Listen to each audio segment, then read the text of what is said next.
Kiranya Tuhan berkenan untuk ambil alih seluruh rangkaian ibadah ini yang kami persembahkan buat Yesus Kristus Tuhan kami.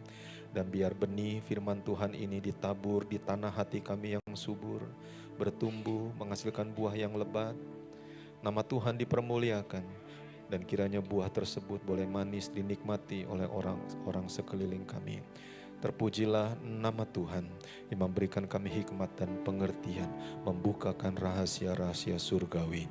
Dalam nama Tuhan Yesus, pujian, hormat, kemuliaan hanya bagi Tuhan kami saja. Yesus Kristus namanya. Percaya, siap diberkati Tuhan. Kita lebih lagi sama-sama katakan amin. Mari tepuk tangan dulu yang kenceng buat Tuhan kita yang baik. Silakan duduk Bapak Ibu Saudara yang dikasihi Tuhan. Puji Tuhan, hari ini kita akan belajar sedikit tentang akhir zaman, yaitu mengenai hari-hari terakhir. Dan saya berdoa Bapak Ibu memperhatikan khususnya 4 tanda besar ini. Dan saya percaya tanda-tanda ini akan dan sedang digenapi. Bapak Ibu yang terkasih, ada satu buku yang memang sangat luar biasa sekali, yang berbeda dengan buku-buku yang lain. Kalau buku-buku yang lain hanya bersifat sejarah atau menceritakan apa yang sudah lampau, tetapi Alkitab ini bukan cuma bercerita hal-hal yang terjadi pada masa mula-mula, tetapi juga hal-hal yang terjadi pada masa yang akan datang. Kalau di perpustakaan hanya buku-buku biasa saja karangan manusia, dan buku itu tidak bisa bercerita tentang bagaimana bumi ini diciptakan. Kenapa? Karena mereka hanya mencoba menganalisa berdasarkan teori-teori, entah bintang tabrakan, entah terjadi zat-zat dan segala macam begitu. Tetapi mereka tidak bisa menceritakan secara bagus dan sempurna bagaimana dunia ini diciptakan. Kalau mereka mencoba menguraikannya dengan teori-teori, mereka akan juga sangat kesulitan untuk menceritakan kapan dunia ini akan berakhir. Sebab mereka bukan saksi mata, Bapak Ibu. Mereka bukan orang atau somebody begitu yang tahu segala sesuatu dari awal sampai akhir.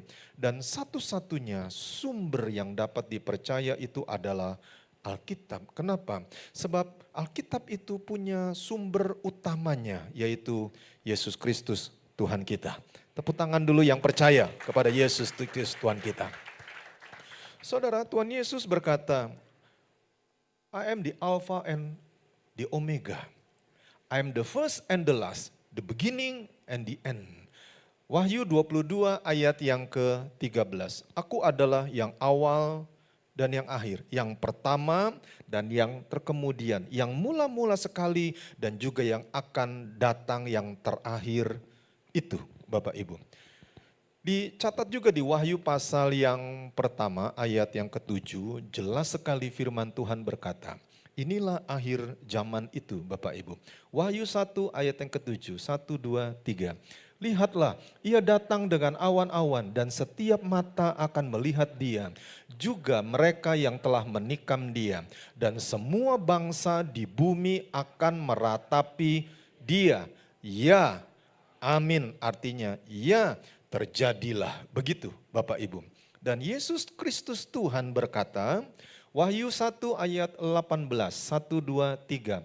Aku adalah Alfa dan Omega, firman Tuhan Allah yang ada dan yang sudah ada dan yang akan datang, yang maha kuasa. Beberapa waktu yang lalu beredar bahwa berita bahwa Yesus bukan Tuhan. Bahkan ada yang berani berkata, coba lihat, belum pernah Yesus berkata bahwa dia adalah Tuhan. Saya berpikir orang itu tidak baca Alkitab baik-baik Bapak Ibu. Sebab Alkitab dengan jelas berkata, Yesus sendiri mengucapkan aku adalah Alfa dan Omega, firman Tuhan Allah. Jadi firman itu adalah Yesus itu sendiri Bapak Ibu. Yang ada, yang sudah ada, dan yang akan datang, yang maha kuasa. Satu-satunya yang punya julukan yang maha kuasa itu adalah siapa? Tuhan. Yesus Kristus namanya. Yang percaya Yesus Tuhan, tepuk tangan sorak-sorai yang kencang buat Tuhan kita yang baik. Dan karena Yesus adalah Alfa dan Omega, yang ada, yang sudah ada dan yang akan datang, kesaksian Yesus itu adalah roh nubuat. Artinya bukan cuma sekedar histori, tapi juga sesuatu yang bersifat yang akan datang, yang mengetahui apa yang akan terjadi pada saat hari-hari terakhir dari dunia ini. Dan sebuah pertanyaan menarik Bapak Ibu, yang ditaruh di hati saya adalah, kapan dimulainya hari-hari terakhir? Kapan dimulainya hari-hari terakhir? Sebab begini, kalau kita bisa tahu kapan hari-hari terakhir itu, kita akan ngerti, oh ini adalah zaman yang terakhir. Tapi kalau kita tidak tahu dengan pasti kapan dimulainya hari-hari terakhir, kita tidak tahu bahwa ini adalah hari-hari yang terakhir. Firman Tuhan berkata tentang kapan dimulainya hari-hari terakhir. Ini dia penjelasannya. Satu-satunya yang bisa menjelaskan dengan detail mengenai akhir segala zaman adalah firman Tuhan itu sendiri, Alkitab. Kisah 2 ayat yang ke-17, 1, 2, 3. Akan terjadi pada hari-hari terakhir, demikianlah firman Tuhan, bahwa aku akan mencurahkan rohku ke atas semua manusia. Maka anak-anakmu laki-laki dan perempuan akan bernubuat, dan teruna-terunamu akan mendapat penglihatan-penglihatan, dan orang-orangmu yang tua akan mendapat mimpi. Dan ayat ini digenapi kapan? Digenapi waktu peristiwa Pantekosta. Roh Kudus turun atas umat manusia, dan detik itu adalah detik dimulainya hari-hari terakhir, dan masih berlangsung sampai hari ini. Itulah sebabnya tidak salah kalau kita berkata kepada kiri kanan kita, ini hari-hari terakhir. Ayo kasih tahu kiri kanan, ini hari-hari terakhir. Jadi kita sedang memasuki satu periode yang berbeda dengan periode-periode sebelumnya. Sebab kita sedang memasuki hari-hari yang terakhir. Apa yang harus kita lakukan di hari-hari yang terakhir ini? Mari saudaraku, dengarkanlah pesan Yesus Kristus Tuhan kita. Saksi mata yang hidup, pencipta langit dan bumi ini. Lukas 21 ayat 34. Ini yang harus kita lakukan di hari-hari yang terakhir. 1, 2, 3. Jagalah dirimu supaya hatimu jangan syarat oleh pesta pora dan kemabukan serta kepentingan-kepentingan duniawi, dan supaya hari Tuhan jangan dengan tiba-tiba jatuh ke atas dirimu seperti suatu jerat. Hari Tuhan itu berbicara tentang hal yang positif bagi orang yang percaya, tapi negatif atau bersifat jerat bagi orang yang tidak percaya. Bapak Ibu jangan bingung dengan pengertian hari Tuhan atau hari kedatangan Tuhan ini. Tuhan bilang, jagalah dirimu, jangan syarat oleh pesta pora. Senangnya pesta, dugem, mabuk, kepentingan-kepentingan duniawi ini. Tuhan bilang, jagalah dirimu, jangan syarat dengan semacam itu. Dan hari Tuhan yang bersifat jerat atau menakutkan bagi orang yang tidak percaya, ia akan menimpa semua penduduk bumi ini. Artinya enggak ada sisa sama sekali yang terluput, begitu maksudnya. Ayat selanjutnya, mari kita baca sama-sama dengan suara kuat. 1, 2, 3. Berjaga-jagalah senantiasa sambil berdoa supaya kamu beroleh kekuatan untuk luput dari semua yang akan terjadi itu, dan supaya kamu tahan berdiri di hadapan Anak Manusia. Beroleh kekuatan untuk luput, sebab ini memang malapetaka yang akan melanda seluruh dunia. Bagaimana caranya kita kuat? Tuhan berkata, kamu harus berjaga-jaga senantiasa. Artinya bukan 1-2 kali, tapi senantiasa. Dan jangan lupa sambil apa? Berdoa. Sudahkah Bapak Ibu rajin berdoa? Coba tanya kiri kanan, kamu suka berdoa enggak? Ayo tanya ya, kamu suka berdoa enggak? Saya berdoa Bapak Ibu berharap dengan sungguh kita semua adalah jemaat pengerja yang suka berdoa. Tujuannya Bapak Ibu, tujuannya bukan sebagai hukuman, tetapi supaya kita beroleh kekuatan untuk apa? Untuk luput Bapak Ibu. Seandainya kita tidak buat rumah doa di Bandung hari Selasa kemarin, maka Jawa Barat akan ada sesuatu yang sangat menakutkan Bapak Ibu. Bapak Ibu lihat berita-beritanya, kalau Bapak Ibu memperhatikan begitu banyak demo dan sampai ada orang dipukulin, mobil dihancurkan begitu. Ada benturan antara aparat kepolisian dengan orang yang demo. Kalau bukan Tuhan, kalau bukan karena kekuatan doa itu, saya percaya tidak akan ada keluputan, tapi terpujilah nama Tuhan. Doa orang benar bila dengan yakin didoakan sangat besar kuasanya. Tepuk tangan dulu yang kencang buat Tuhan kita yang baik.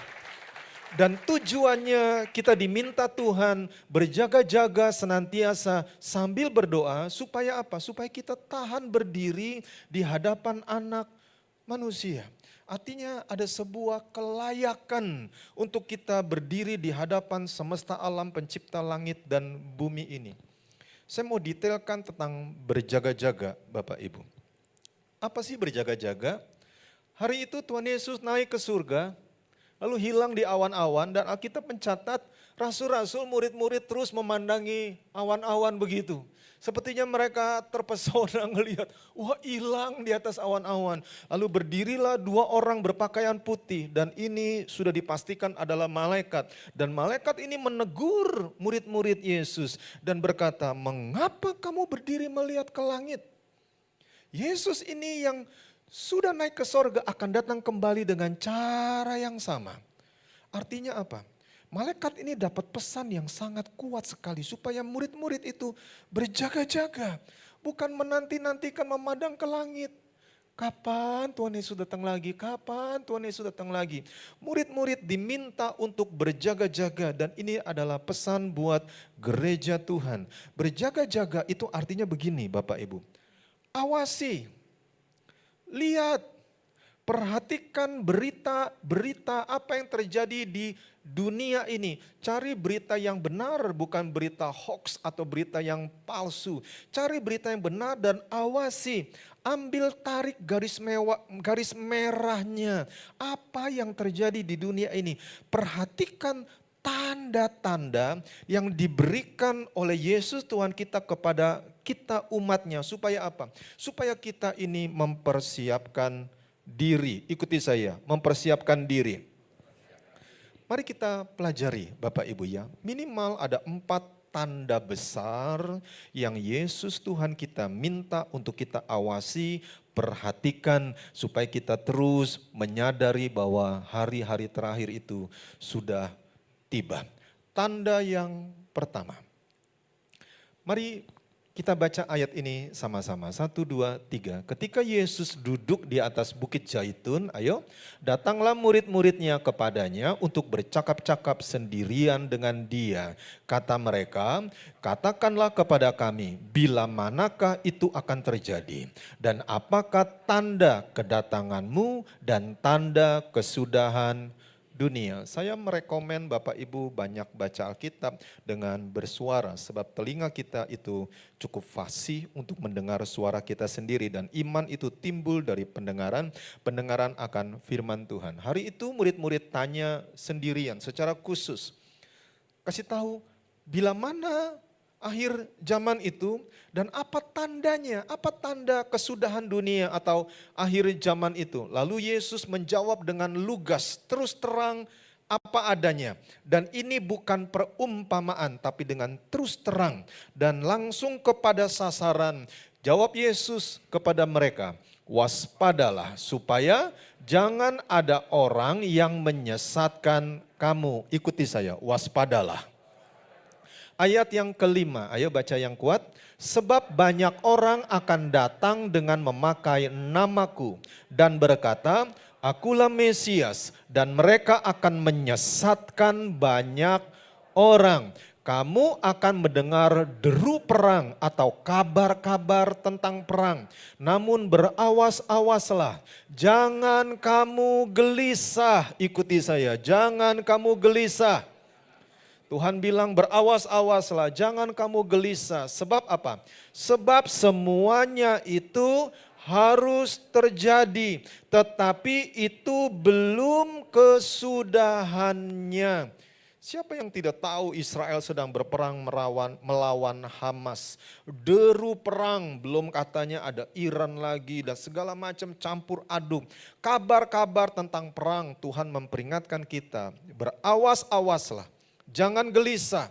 Sebab memang semuanya itu harus terjadi, tetapi belum kesudahannya Bapak Ibu.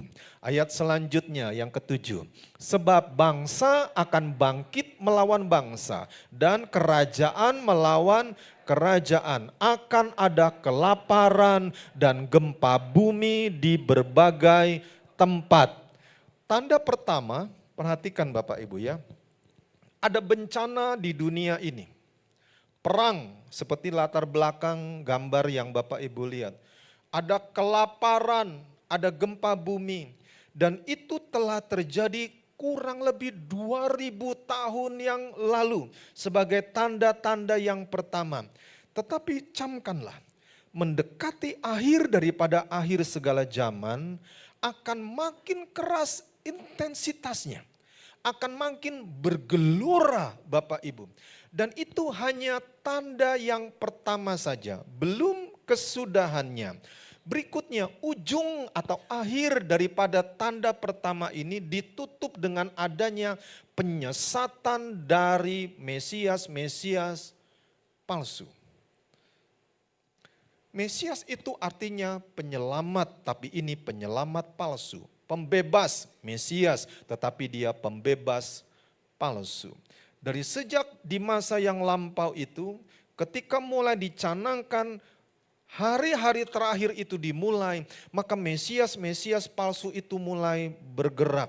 Dan bagaimana cara mereka bergerak? Tentu saja pada saat ada bencana, pada saat ada perang, pada saat ada chaos atau kekacauan, mereka muncul dan berkata, akulah Mesias, akulah yang akan menyelamatkan, akulah yang akan jadi sang pembebas. Mesias palsu akan muncul. Dan dari dulu sudah muncul seperti bencana perang, kelaparan dan segala macam. Tetapi menjelang akhir daripada periode tanda pertama ini, intensitasnya akan makin kuat Bapak Ibu.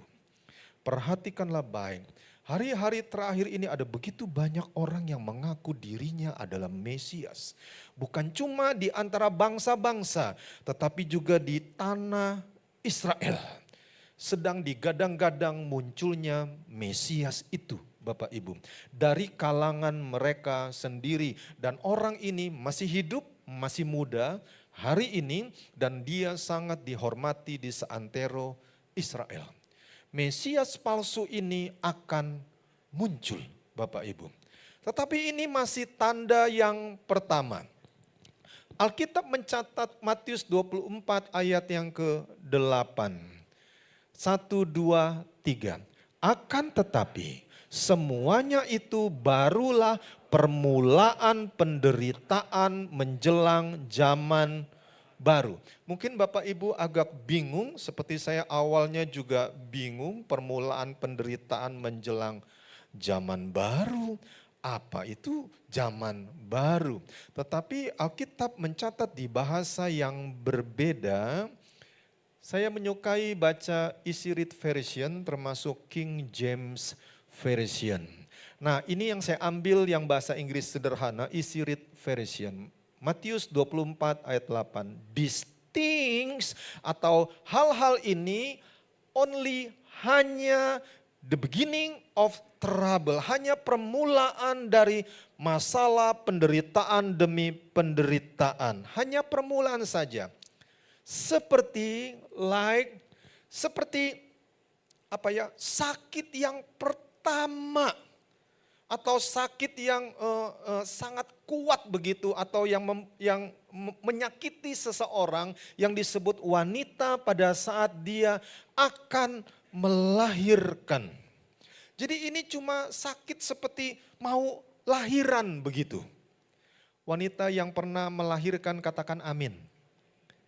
Oh enggak semuanya pernah melahirkan ya. Wanita yang pernah melahirkan katakan amin.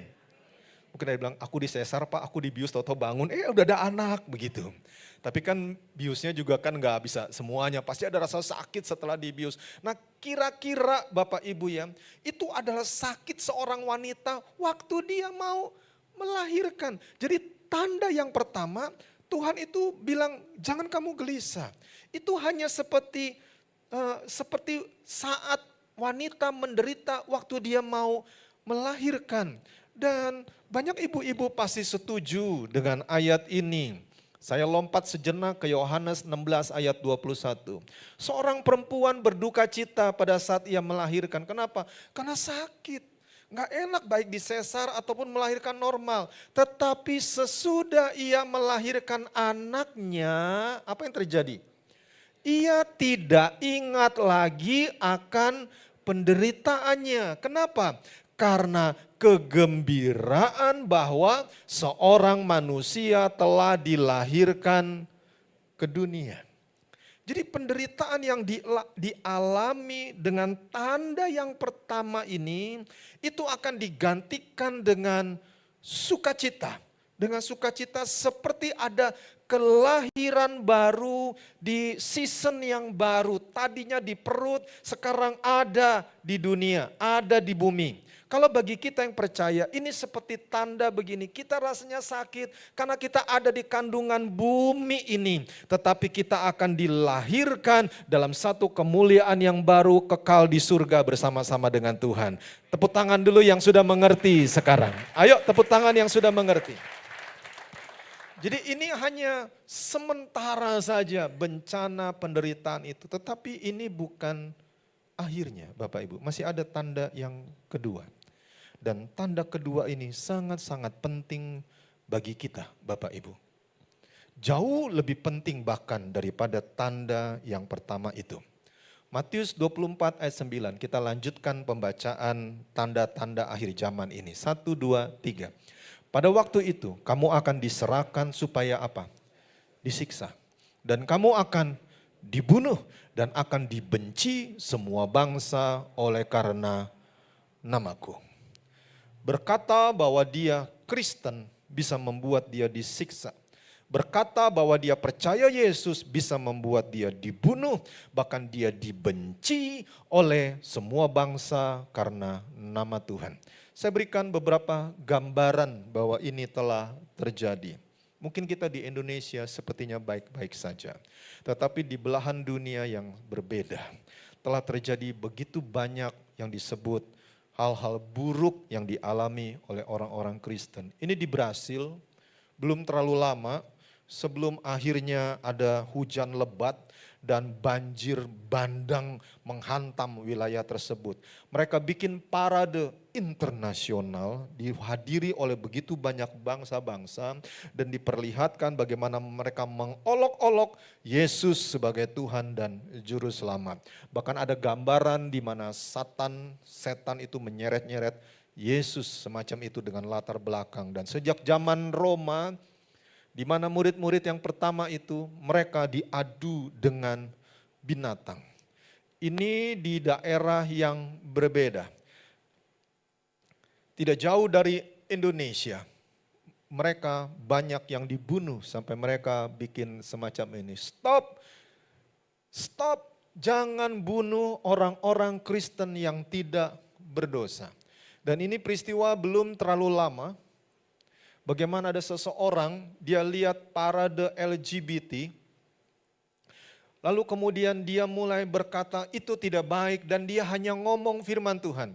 Kemudian dia ditangkap, bukan mereka yang ditangkap tapi dia yang ditangkap karena dia memperkatakan firman Tuhan. Dan ini adalah akhir daripada segala akhir zaman yang pertama ini. Dan banyak orang akan murtad. Murtad itu artinya mereka terus terang, tadinya mereka Kristen dan sekarang mereka berkata tidak ada Yesus, Yesusan. Dan mereka mengejek nama Yesus dan tidak lagi mengakui Yesus sebagai Tuhan. Itu namanya murtad Bapak Ibu. Bukan 1-2 orang murtad, tetapi banyak orang akan murtad. Dan mereka akan saling menyerahkan. Artinya mereka akan membuat seseorang itu dihantam secara hukum. Dan orang-orang Kristen itu yang sudah murtad itu mereka juga akan saling membenci Bapak Ibu. Saya waktu baca ini, saya jujur agak berdiam diri Bapak Ibu. Begitukah yang akan terjadi? Dan skalanya ini makin lama akan makin besar Bapak Ibu. Tidak heran, mungkin karena kita adanya di Indonesia, kita tidak lihat gereja dijual.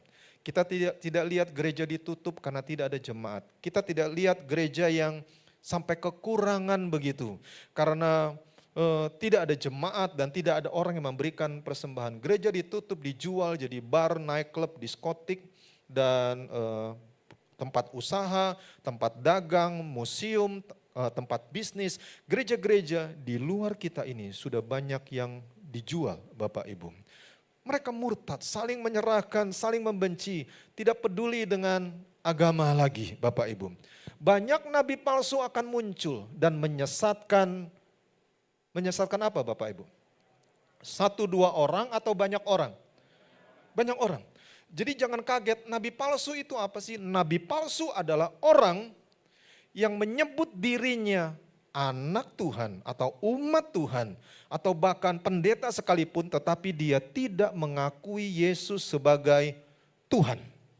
Itu disebut nabi palsu, dan pengikutnya itu bukan 1-2 orang tapi banyak orang Bapak Ibu.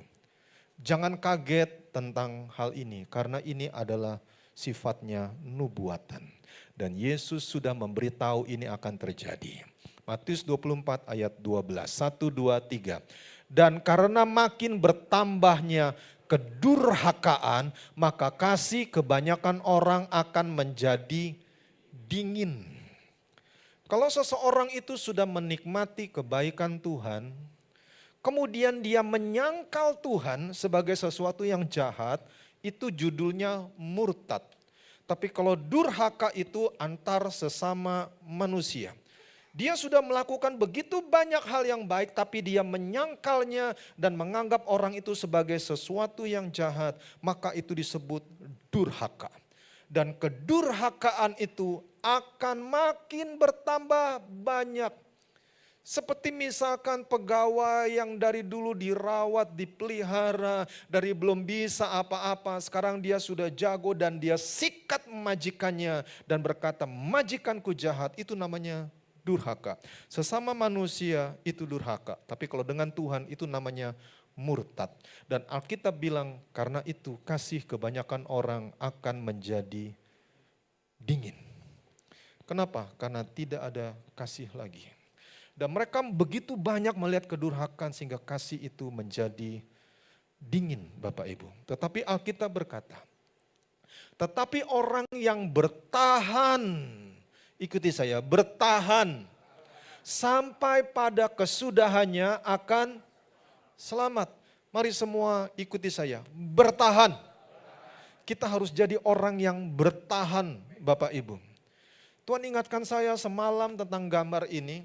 Sampai pagi-pagi saya rubah sedikit bahan khotbah, menggambarkan seekor burung yang bertahan. Pada saat badai, angin besar itu menderu, dia bertahan Bapak Ibu. Nah, ini artinya bertahan. Tidak banyak orang yang bertahan di akhir zaman ini. Kena masalah sedikit mereka terjungkal. Kena hal sedikit mereka terjungkal lagi. Seorang pengusaha besar ngomong sama saya, sekarang sulit nyari karyawan yang setia. Begitu kena masalah sedikit di kantor, mereka cepat-cepat mengundurkan diri. Padahal kalau orang itu bertahan saja, dia bisa dapat promosi yang sangat baik. Tidak banyak di akhir zaman ini orang yang bisa bertahan, tetapi Yesus Tuhan meminta kita untuk bertahan. Ikuti saya, bertahan. Saya nggak tahu Bapak Ibu sedang mengalami badai, problem apa, saya tidak tahu. Beneran tidak tahu. Jangan salah paham ya. Seringkali memang ada firman yang datang kepada saya sampaikan begitu saja. Tidak bermaksud untuk menyindir-nyindir atau mempersalahkan, tidak. Tetapi ini benar-benar datang dari Tuhan. Tuhan mau kita bertahan. Banyak akhir zaman ini manusia tidak bisa bertahan. Ikuti saya, bertahanlah. Ayo bertahanlah. Pertahankan apa yang Bapak Ibu sudah dapat dari Tuhan. Dan Injil, ayo baca sama-sama. Dan Injil kerajaan ini akan diberitakan di seluruh dunia menjadi kesaksian bagi semua bangsa. Ayo lebih kencang. Sesudah itu barulah tiba kesudahannya. Sesudah itu, sesudah apa? Sesudah tanda yang kedua itu. Kalau kita bertahan Bapak Ibu, sementara banyak yang murtad, banyak yang durhaka, banyak yang kasihnya menjadi dingin, tetapi kita tetap bertahan mengasihi Tuhan, maka Alkitab berkata tanda yang besar Injil akan diberitakan. Hari ini tidak ada pelosok dunia yang belum dijangkau oleh Injil. Tolong beritahu kepada saya kalau Bapak Ibu bisa ketemu satu poin aja titik daerah yang belum pernah dengar berita Injil. Kalau di daerah itu sudah masuk handphone, minimal daerah itu sudah ada berita Injil. Kalau dia bisa menangkap signal baik lewat satelit maupun lewat wifi atau GPS, maka berita Injil itu pasti sudah masuk ke sana. Atau minimal sudah ada orang yang menyebarkan Alkitab ke sana. Agak sulit sekarang ini mencari salah satu sudut dunia yang belum pernah mendengar berita Injil. Sekarang sudah diberitakan di mana-mana. Dan sesudah itu Bapak Ibu, Alkitab berkata barulah tiba kesudahannya. Apa itu kesudahannya? Rapture Bapak Ibu. Inilah kesudahan itu. Bagi kita yang sekarang ini hidup mengasihi Tuhan. Mari dengan gambar ini mungkin bisa sedikit lebih jelas. Mengulang sedikit Bapak Ibu ya, kita ada di zaman ini sekarang. Di zaman ini adalah zaman yang disebut hari-hari terakhir. Seperti tadi Alkitab bilang. Dimulai dari pencurahan Roh Kudus di hari Pentakosta tersebut. Lalu terjadilah banyak hal di sini. Aniaya, terjadilah murtad, terjadilah durhaka, terjadilah penganiayaan, terjadi bencana kelaparan, nabi-nabi palsu, mesias-mesias palsu muncul. Dan sesudah dua tanda itu tiba kesudahannya. Kita ada di sini Bapak Ibu. Kesudahan itu yang di sini dimaksud oleh tanda yang kedua ini, yaitu rapture. Kita akan diangkat menyongsong Tuhan di awan-awan permai. Lalu Yesus Tuhan melanjutkan pengajaran ini kepada murid-muridnya dengan tanda yang ketiga. Apa itu tanda yang ketiga? Ini dia.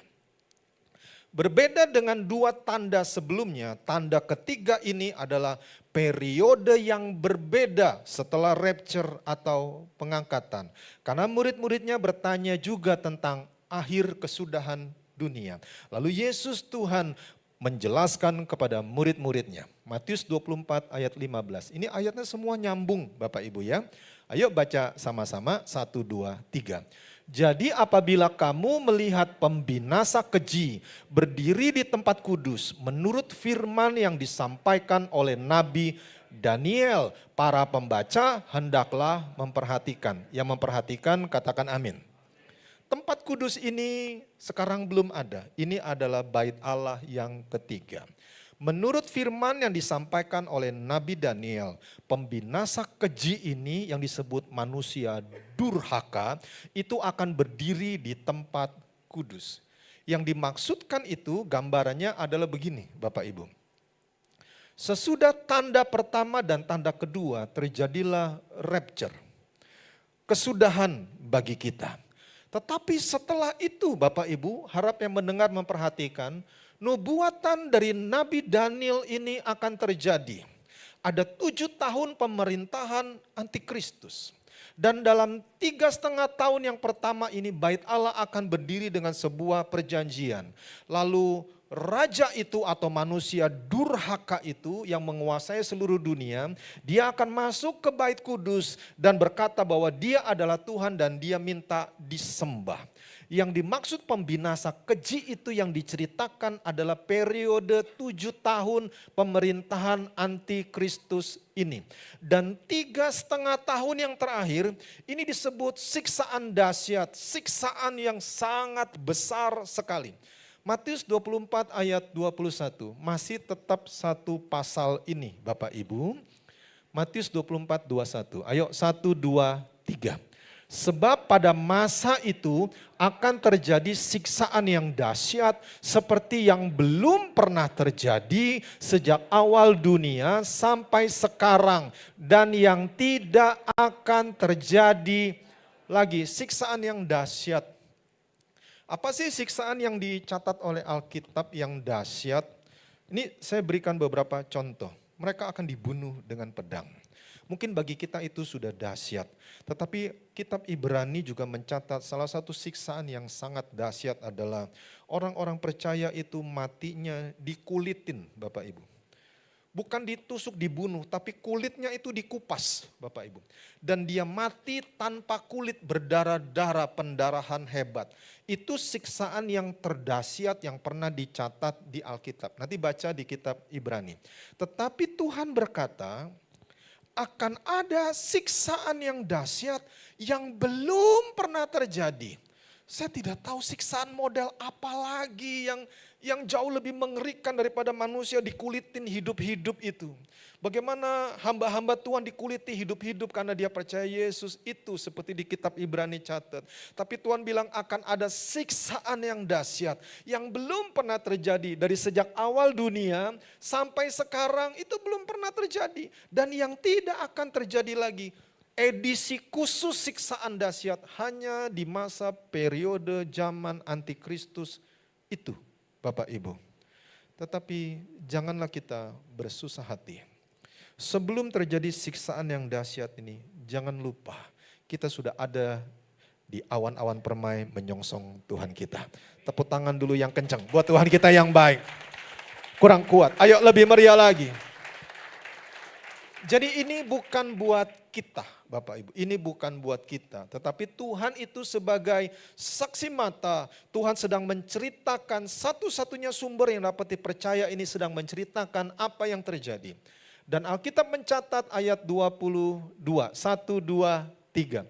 Dan sekiranya waktunya tidak dipersingkat, maka dari segala yang hidup tidak akan ada yang selamat. Akan tetapi oleh karena orang-orang pilihan, waktu itu akan dipersingkat. Hanya 1 kali 7 masa saja alias 7 tahun saja. Dan Tuhan Yesus terus melanjutkan pengajaran ini dengan tanda yang terakhir, yaitu tanda yang keempat. Baiklah yang mendengar memperhatikannya. Ayo kita baca sama-sama, yuk 1, 2, 3. Segera sesudah siksaan pada masa itu, masa antikristus itu saudara ya, ayo yang kencang. Matahari akan menjadi gelap dan bulan tidak bercahaya. Dan bintang-bintang akan berjatuhan dari langit dan kuasa-kuasa langit akan goncang Bapak Ibu. Ayo baca yang kencang.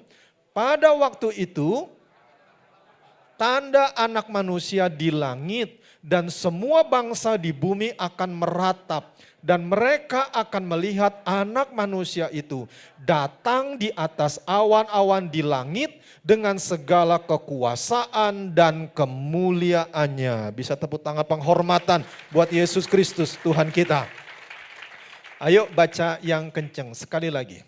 Dan ia akan menyuruh keluar, sebentar, satu malaikat atau banyak malaikat? Banyak Bapak, ikuti saya, banyak. Ini beda dengan rapture ya. Kalau rapture yang berseru itu adalah penghulu malaikat. Satu, komandannya. Dia berseru dan sangkakala Allah itu ditiup. Lalu kemudian akan berhimpun bersama-sama dengan Tuhan di angkasa. Orang-orang yang percaya, yang mengasihi Tuhan, yang bertahan sampai kesudahannya. Tetapi yang ini beda Bapak Ibu.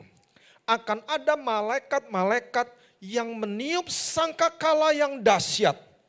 Bukan satu malaikat tapi ini beberapa malaikat. Dan mereka akan mengumpulkan orang-orang pilihannya dari keempat penjuru bumi. Waktu saya baca ini saya sampai selidiki. Kalau di King James Version-nya tidak ada tulisan bumi. Nggak ada Bapak Ibu.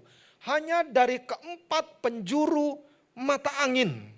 Dari ujung langit yang satu ke ujung langit yang lain. Jadi ini bukan rapture tahap 2. Bukan Bapak Ibu. Tetapi ada sesuatu yang luar biasa di langit itu. Dari ujung ke ujung itu banyak berkumpul orang-orang percaya umat Tuhan.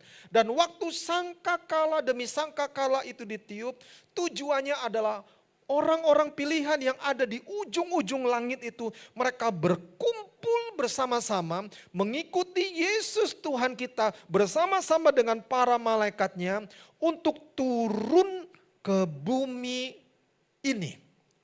Kenapa? Karena hari itu ada peperangan yang sangat dahsyat sekali. Yang disebut peperangan Harmagedon. Coba tepuk tangan dulu biar nggak tegang Bapak Ibu. Ayo tepuk tangan dulu biar nggak tegang. Tuhan Yesus datang yang pertama di muka bumi ini, wujudnya manusia, jadi bayi. Itu hari Tuhan yang pertama. Kedatangan Tuhan Yesus yang kedua itu di awan-awan permai.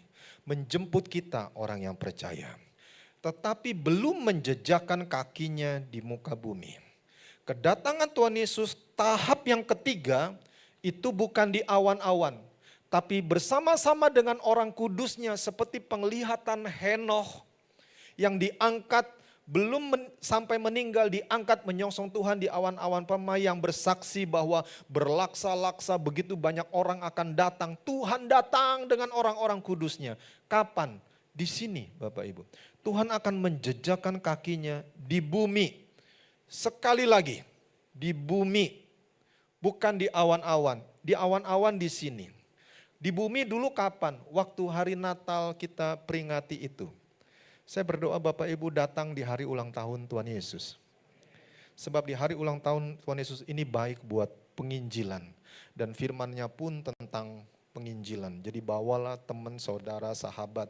Biar kita masuk, biar Injil itu diberitakan. Mereka diselamatkan, pindah harusnya dari neraka. Mereka ke surga yang mulia. Yang mau hadir, ikut bersuka cita. Merasa kehormatan diundang di ulang tahunnya Tuhan Yesus. Tepuk tangan dulu yang kenceng buat Tuhan kita yang baik.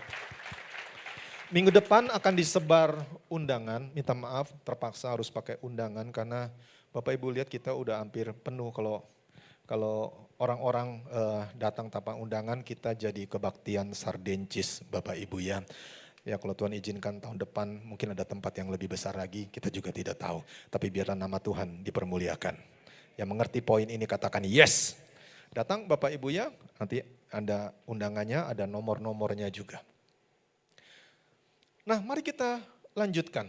Jadi Tuhan Yesus datang yang hari Tuhan pertama itu bayi, lahir, kemudian datang di awan-awan permai, rapture, lalu kedatangan Tuhan yang ketiga menjejakkan kakinya di muka bumi dan hari itu ada perang besar yang disebut Harmagedon.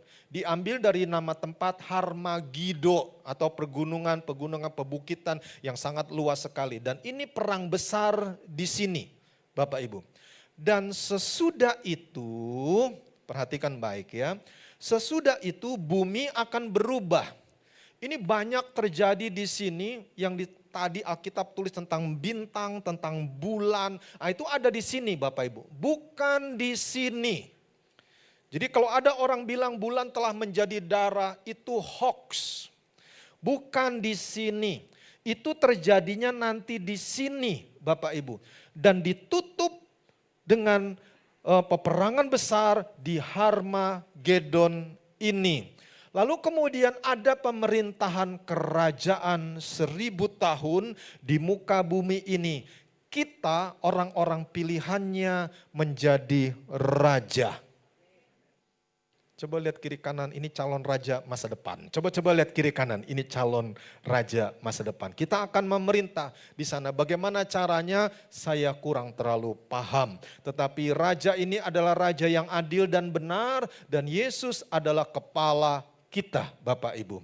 Dan setelah perang Harmagedon, kerajaan 1000 tahun, barulah perang yang benar-benar disebut akhir dari bumi ini, karena bumi ini akan musnah. Dan perang ini namanya Gog Magog. Jangan tertukar Bapak Ibu ya. Kalau ada orang mencoba menjelaskan tentang Rusia maju sebagai Gog Magog, itu nanti, ikuti saya, nanti. Bukan sekarang Bapak Ibu ya, nanti. Itu peperangan Gog Magog. Jangan bawa peperangan Gog Magog di sini. Itu judulnya kecepatan. Ikuti saya, kecepatan. Jangan buru-buru Bapak Ibu ya, karena belum rapture. Kita rapture dulu, baru chaos terjadi. Tapi di atas itu ada perjamuan kawin anak domba. Nah setelah kerajaan 1000 tahun selesai, maka Tuhan menciptakan langit dan bumi yang baru. Inilah peta zaman. Tepuk tangan dulu yang sudah mengerti sekarang. Ayo yang lebih mengerti tepuk tangannya yang kenceng. Saya berharap sejak ini Bapak Ibu tidak bercampur-campur tentang keadaan-keadaan dunia ini. Yang kita lihat sekarang ini masih tanda-tanda pertama dan kedua. Dan belum akhirnya. Nanti Injil diberitakan. Saya tidak tahu, mungkin ada satu kampung kali yang belum dengar, saya juga tidak tahu Bapak Ibu. Tetapi mungkin kita nggak sadar ada orang yang sekarang sedang bergerak ke sana. Kemarin saya juga terpesona ya. Ada perayaan Natal dan saya lihat ada seseorang ibu, dia cerita bagaimana yayasannya masuk ke Jawa Barat. Nah kalau ada orang ngomong Jawa Barat, saya tuh tertarik gitu Bapak Ibu. Kita juga ke sana. Dan dia bilang ada satu daerah di mana tertutup dengan kekristenan. Tapi dia bisa masuk ke situ dan dia bilang kami guru-guru Nasrani. Tapi mereka berikan ruang kepada kami untuk masuk dan Injil pasti diberitakan. Tepuk tangan dulu yang kencang buat Tuhan kita yang baik. Mungkin ada satu kampung, mungkin ada satu desa, kita nggak tahu. Sementara kita duduk, mereka sedang bergerak ke sana dan tiba-tiba saja Tuhan anggap semuanya selesai. Lalu tibalah kesudahannya. Mari saya mau tutup dengan ayat ini Bapak Ibu sebelum kita perjamuan kudus. Matius 24 ayat 33. Mari kita baca sama-sama. 1, 2, 3. Demikian juga jika kamu melihat semuanya ini, ketahuilah bahwa waktunya sudah dekat, sudah di ambang pintu. Waktunya sudah dekat. Tugas kita adalah berjaga-jaga senantiasa sambil berdoa. Kalau kita lihat semuanya itu khususnya tanda 1 dan 2 digenapi, sebab 3 dan 4 itu setelah rapture. Kalau kita lihat itu semua, Tuhan hanya pesan, berjaga-jagalah senantiasa sambil berdoa. Saya mau tutup dengan sebuah pertanyaan sebelum kita memuji Tuhan. Engkau ada di mana?